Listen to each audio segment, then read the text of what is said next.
واقعہ سناتا ہوں آپ کو کیسے آتا ہے. سیدنا موسیٰ علیہ السلام جا رہے تھے اور راستے میں ایک بندے کو دیکھا کہ وہ ایک سوکھی روٹی کھا رہا ہے. اچانک ایک اس نے بھوکا کوئی جانور دیکھا اور اس کو وہ روٹی ڈال دی.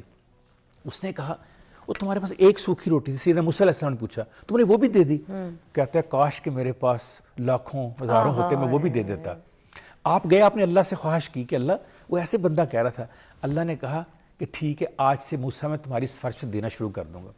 کو 5-10 سال کے بعد اسی راستے سے گزرے تو دیکھا وہ بندہ لاکھوں لوگوں کو کھانا کھلا رہا ہے, پیسے بانٹ رہا ہے. بڑے حیران ہوئے کہ 5-7 سال پہلے تو یہ سوکھی روٹی کھا رہا تھا. اس سے پوچھا تو جواب سنیے, کہنے لگا موسیٰ جب آپ نے مجھ سے پوچھا اور میں نے آپ کو خواہش کی آپ تو چلے گئے, میں رات سو گیا.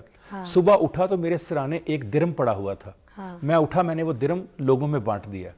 اگلے دن رب نے 2 درم دے دیے, میں 2 بانٹ دیے.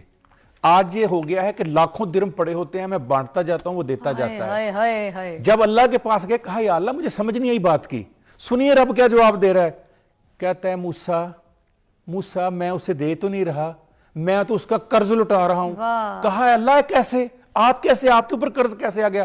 کہا جب میں نے اسے 1 درم دیا تو اس نے صبح اٹھ کر میرے نام پہ لوگوں میں بانٹ دیا, مجھ پہ قرض چڑھا دیا, میں نے ڈبل دے دیا, اس نے وہ مجھ پہ قرض. آج میں اس کو 10 لاکھ دیتا ہوں, وہ 10 لاکھ کا قرض میں تو روزانہ صبح اٹھ کے اس کا قرض اتارتا ہوں, وہ شام تک مجھ پہ قرض چڑھا دیتا ہے. خالق کے ساتھ قرض کا کاروبار شروع کریں, خالق کے کہنے کے اوپر لوگوں میں بانٹنا شروع کریں, مدد کرنے شروع کریں, ریوارڈ دینا شروع کریں. آپ دیکھیے کرم کیسے آپ کی